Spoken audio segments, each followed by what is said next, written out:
이제 그게 무슨 말씀이냐면, 이 안티고네 얘기는 내전을 다루고 있거든요. 내전이라고 하는 게 어떤 거냐. 한국만 내전이 있는 게 아니라 전 세계에 다 내전이 있습니다. 내전은 전쟁의 양상 중에서 외국에서 우리나라를 쳐들어오는 것보다도 더 끔찍해요, 사실은. 왜냐? 외국에서 우리나라를 쳐들어오면은 그건 그냥 물러갑니다.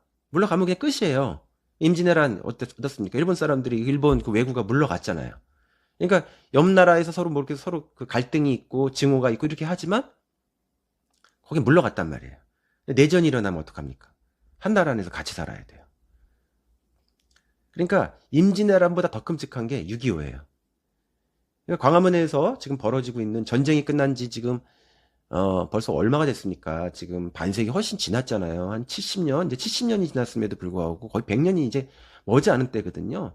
그럼에도 불구하고 광화문에서 그 태극기 부대가 이렇게 하고 있는 그분들이 하시고 있는 그런 어떤 증오를 보면은 너무 그 증오 자체가 생생해요. 마치 며칠 전에 있었던 일인 것처럼 그 생생한 증오와 적대감을 가지고 뭐 한쪽에 그 진영, 북한뿐만 아니라 뭔가 진보적인 어떤 입장을 가지고 있는 그런 이야기를 하는 사람들 전체를 도매급으로 적대시하는 그런 어떤 그 감정, 분노를 가지고 있는데 이게 근데 일단은 그 감정, 증오의 감정 자체를 우리가 왜 그러는지에 대해서 좀 이해할 필요가 있다는 저는 생각이 들어요. 왜 그러냐면 내전이니까. 전쟁이라는 게 어떻습니까? 나의 손발, 다리가 끊어져 나가는 일이에요. 죽기도 하지만 살아서도 온전하게 살 수가 없고, 나의 가족이 거기서 죽고, 친척이 죽고, 가족과 이웃이 거기에서 뭐 그냥 만신창이가 되고, 또 뭐 토지를 뺏기고, 뭐 집터가 무너지고, 딱 이런 일 아닙니까?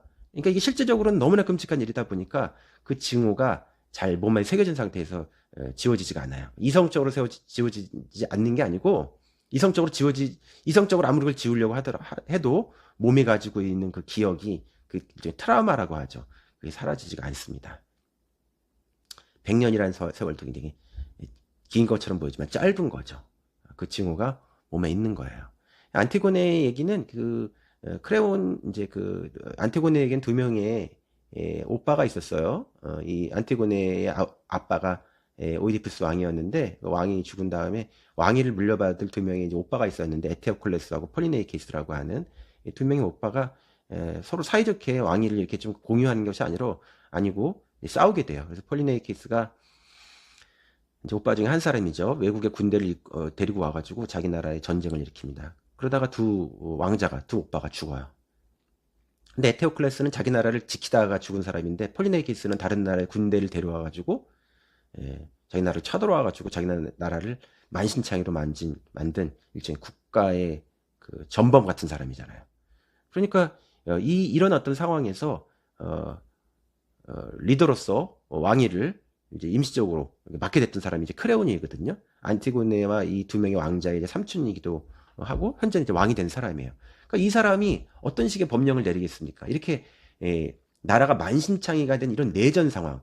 그러니까 이게 추상적 상황이 아니라 내전 상황이라는 걸 이해를 하셔야 돼요.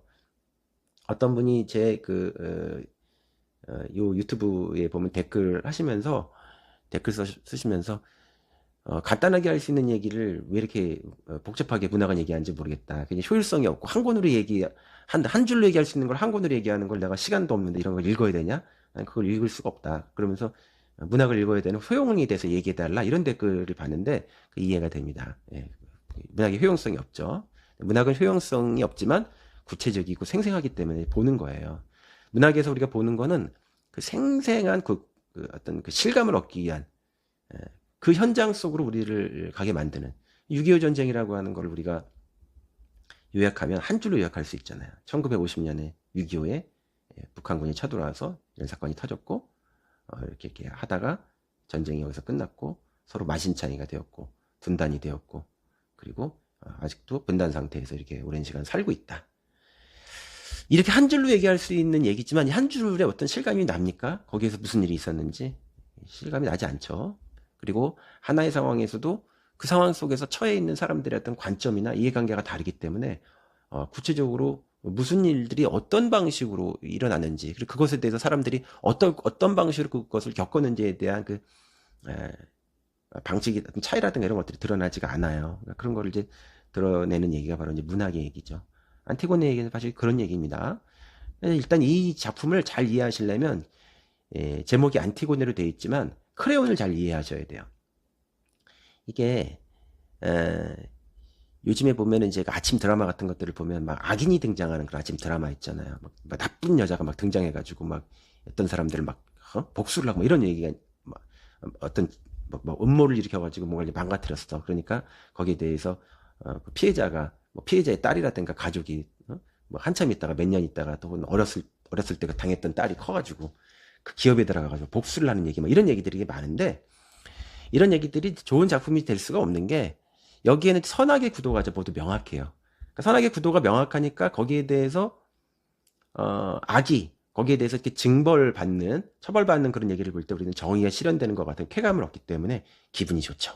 예, 그렇지만 아시겠지만 그건 대리만족이지 실제 세계에서는 그렇게 이 세계가 선악이 분명한 일들이 생각보다 많지 않을 뿐만 아니라 각자의 논리가 또 있어요. 그리고 또 그렇게 악인형 인간이 그렇게 정의가 구현돼 가지고 처벌받고 이런 일도 별로 없습니다. 예. 그러니까 그건 일종의 정신만족, 정신승리를 하는 그런 얘기가 바로 이제 대중문학의 세계죠. 근데 이제 본격 문학, 순수 문학이라고 하는 거, 이런 클래식 고전이라고 하는 건 어떻게 보면 훨씬 더 리얼해요. 그 아침 드라마의 얘기가 요즘 얘기이기 때문에 이게 더 리얼한 얘기처럼 보이지만 실제 현실 속에서는 그런 선악 구도가 잘 존재하지도 않을 뿐만 아니라 그런 방식으로 인생이 징벌받고 처벌받고 정의가 승리한 일이 일어나지 않습니다.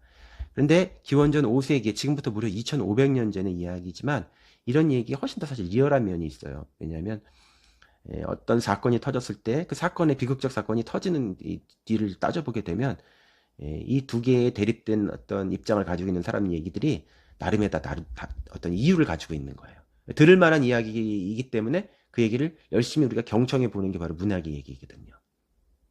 근데 안티고네라고 하는 이 작품에서 안티고네라고 하는 인물에 대해서 우리가 잘 알려고 하면은 크레온이라고 하는 인물이 왜 이런 식의 법의 명령을 내렸는지에 대한 것들을 알아야 되거든요.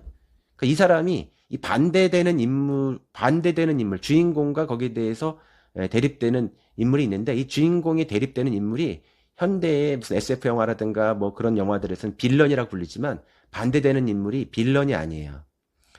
그리스 비극의 이 대사를 안틸로기아라고 이렇게 부르기도 하는데 안티로기아라고 하는 건 안티, 이제 반대되는 거죠. 대립되는 거죠. 안티고네 이름도 안티인데 그죠? 예, 로기아, 로고스, 레게인 이게 다 같은 말인데 이제 말, 논리 뭐 이런 뜻을 가지고 있거든요. 이성 이런 뜻을 가지고 있거든요. 그러니까 대립되는 두 개의 얘기가 다 논리적으로 말이 되는 얘기를 한다라는 거예요. 말이 되는 이야기를 하니까 두 얘기를 잘 들어와야 되는 거죠.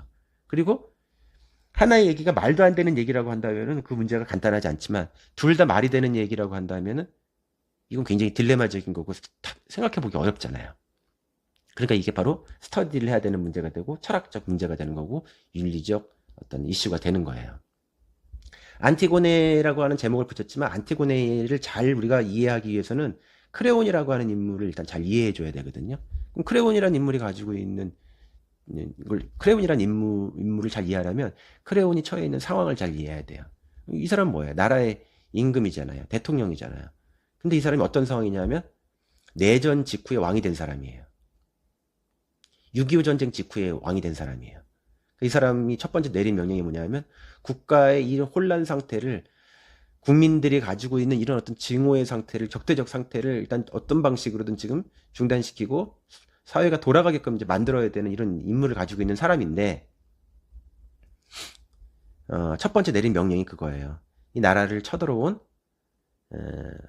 전쟁의 괴수. 쉽게 얘기하면 우리 6.25 전쟁이에요. 6.25 전쟁. 6.25 전쟁의 괴수가 누굽니까? 김일성이잖아요. 그 사람이 전쟁을 하다가 서울에서 죽었다 이렇게 가정해 봅시다. 어떻게 해야 돼요? 이 사람을 잘 묻어둡시다. 잘 애도합시다. 이 사람을 위해서 기도해 줍시다. 뭐 이렇게 하겠습니까?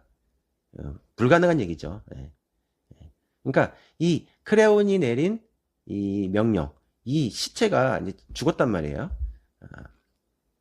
전범, 괴수가 죽었어요. 리더가 죽었는데 땅에 막 뒹굴고 있어요. 근데 이거를 잘 애도하고 수습하는 것이 아니고 개에게 물어뜯기게끔 막 개가 그걸 막 물어뜯게끔 해서 그 시체라도 막 증오 상태에 이렇게 놔두는 거.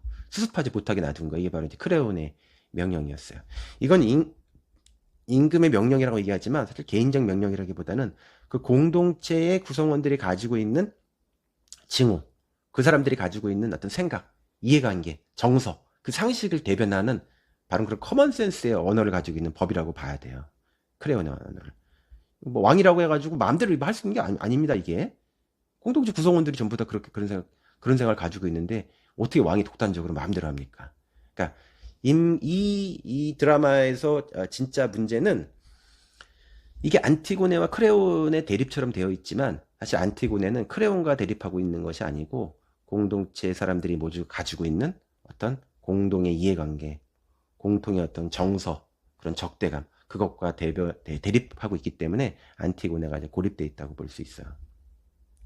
거기에 대해서 그러니까 우리 이런 식으로 생각하면은 지금 광화문 광장의 태극기 부대의 그런 목소리에 대해서 이해할 수 있죠. 그분들 되게 나이가 많이 드셨잖아요. 전쟁을 겪었던 세대고 그 징후의 어떤 그런 상태가 지금도 잘 회복이 되지 않는 거예요. 자기가 직접 전쟁 겪지 않았다 하더라도 가족을 통해서 자기 부모를 통해서 또 뭐 거기에 살다가 피난민으로 왔던 이런 어떤 경험들이라고 하는 게 너무 트라우마가 되고 생생하게 몸에 아직도 맺혀 있어가지고 그 반응을 어떻게 보면 병적인 반응인데 그 병적인 반응을 치료하기가 되게 어려운 거죠. 그러니까 우리가 그 사회의 그 변화를 추구하고 좀 더 나은 미래에 대해서 생각하는 그런 그런 분들이 우리가 사회적 대화를 시도하려고 하면은 첫 번째 먼저 해야 되는 게 그 증오의 몸을 가지고 있는 분들의 이야기를 일단 잘 들어줘야 돼요. 그렇지 않으면은 이 대화가 이루어지지 않습니다. 근데 우리가 그렇잖아요. 병든 사람과 건강한 사람이 있는데 두 사람이 이제 우리가 대화를 한다라고 하면은 병든 사람은 그 자체 몸 자체가 그런 그 트라우마를 가지기 때문에 균형을 갖기 되게 어려워요. 그러니까 먼저 거기에 대해서 개방하고 마음을 개방하고 이렇게 해야 되는 거는 건강한 사람이 그걸 할 수밖에 없어요. 물론 되게 힘들죠. 예. 그렇지만 그 병들미 가지고 있는 이유가 있다. 이걸 일단 이해하고 인정하는 거. 모든 대화라는 게 그 갈등을 가지고 있는 대화라고 하는 게 그렇대요. 이야기를 잘 들어주는 것만 하더라도 해소되는 게 있다. 거기서 답을 달라고 하는 것이 아니다. 대체적으로 우리가 남녀가 싸움을 할 때 남자들이 잘 못한다는 게 그런 거잖아요. 여자가 막 어떤 소소해서 얘기를 하려면 남자들은 거기에 대해서 답을 줘야 된다고 생각하기 때문에 대화를 잘 못한대요. 뭐 문화적 감수성인지 DNA가 있는지 그런 건지 모르겠지만 대체적으로 남자들의 언어라는 게. 근데 일단 그 얘기를 그 호소를 잘 들어주기만 하는 것만 하더라도 굉장히 진심으로 들어줘야 되겠죠. 그 대신 진심으로 들어주기만 하더라도 그 갈등과 뭐 그런 것들이 많이 해소됐다고 하더라고요. 자, 그러면 이 크레온의 언어가 가지고 있는 이 얘기가 사실 이상한 얘기가 아니죠. 이게 무슨 아주 엄청나게 독단적인 얘기가 아니라 정당한 명령을 내린 거예요. 자, 근데 이 이야기는 여기서 끝나는 것이 아니라 여기서 안티고네가 이렇게 얘기를 합니다. 그렇게 크레온이 가지고 있는 그 왕이 가지고 있는 국가의 법이 가지고 있는 정당한 그런 어떤 명령이 있어요. 있을 수 있는 굉장히 설득력이 있는 합당한 이유가 있어요. 공동체의 커먼 센스를 대변하고 이해관계를 대변하는 그런 법인데 거기에 대해서 안티고네가 맞서서 자기의 신념에 따라 가지고 그 시체를 수습해 줍니다. 네. 김일성의 시체를 수습해 준 거예요. 할 수 있겠나요? 엄청난 용기죠. 예. 지금도 그런 걸 못하는데. 예. 내가 뭐 어떤 다른 생각을 가지고 있는 이 공동체가 가지고 있는 국가가 가지고 있는 어떤 법하고 내가 다른 생각을 하고 있다. 거기에 대해서 내 신념이 이런 것이다라고 하는 걸 밝히는 것만 하더라도 지금 몇십 년이 지나도 그걸 하질 못하잖아요. 그러니까 그런 걸 못하니까 국가보안법 같은 게 아직도 존재하는 거예요. 그 법이 상존하고 그 법에 우리가 대항해서 자기 신념을 얘기하기 되게 어렵잖아요. 근데 안티고네는 그 얘기를 한단 말이에요. 그러니까 이게 엄청난 용기를 가지고 있는 거죠, 이 사람이. 예. 그러니까 왕에 단순히 대립하는 것이 아니고 그 공동체 전체화에 대해서 어떤 얘기를 하고 있어요. 그때 안티고네는 어떤 식으로 하냐면 당신이 얘기하는 법은 산자들의 세계의 이해관계와 상식을 대변하는 법이다. 근데 내가 따르는 법은 죽은 자들의 세계. 시체를 묻어줬잖아요. 죽은 자들을 위한 법이거든요. 희생자를 위한 법이거든요. 나는 죽은 자들의 윤리를 따른다.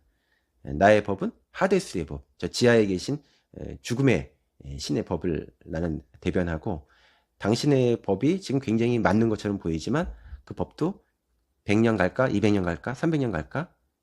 1000년 되면 그 법이 있을까? 혹은 그 법을 얘기하고 있는 우리의 어떤 국가라고 하는 것 자체가 천년 후에도 존재할까? 그래서 나의 법은 훨씬 더 보편적이고 영원한 법이라는 얘기를 해요. 그래서 당신의 법은 인간의 법, 나의 법은 신의 법 이렇게 얘기하죠. 근데 그 법은 문자로 쓰여지지 않았고 쓰여질 수도 없는 법이기 때문에 내가 그 법을 이 앞에다가 이렇게 성문법처럼 이렇게 들여가지고 근거를 얘기할 수는 없다. 이렇게 얘기를 합니다. 좀 요상한 말이죠. 그러니까 이 안티고네가 하는 말은 뭔가 멋있어 보이지만 그 말이 알듯 말듯한 수수께끼 언어처럼 되어 있어요. 수수께끼 언어처럼 얘기하는 거는 지금 사는 사람들의 세계가 가지고 있는 상식을 넘어서는 이야기를 하고 있기 때문에 그 말들이 알듯 말듯한 그런 말이 돼요. 이 안티고네 언어는 이 알듯 말듯한 말 속에서 어떤 보편적이고 영원하면서 미래의 시간을 담고 있는 그런 말들을 하고 있는 건데 이런 언어가 바로 시적인 언어입니다. 중요한 건 안티고네는 크레온이 하고 있는 이 법을 부정한다기보다는 당신이 얘기하고 있는 법도 맞지만 그 법이 이 우주의 법 전체를 대변하는 것은 아니다. 또 다른 법이 있다. 이렇게 얘기를 한다고 볼 수 있어요. 자, 다음 시간에 안티고네가 얘기하고 있는 그 법이 가지고 있는 의미가 뭔지, 그 신의 법이 가지고 있는 의미가 뭔지, 그게 문학의 법, 시인들이 얘기하고 있는 그 시적인 법과 어떤 관련이 있는지 그 얘기를 드리도록 하겠습니다.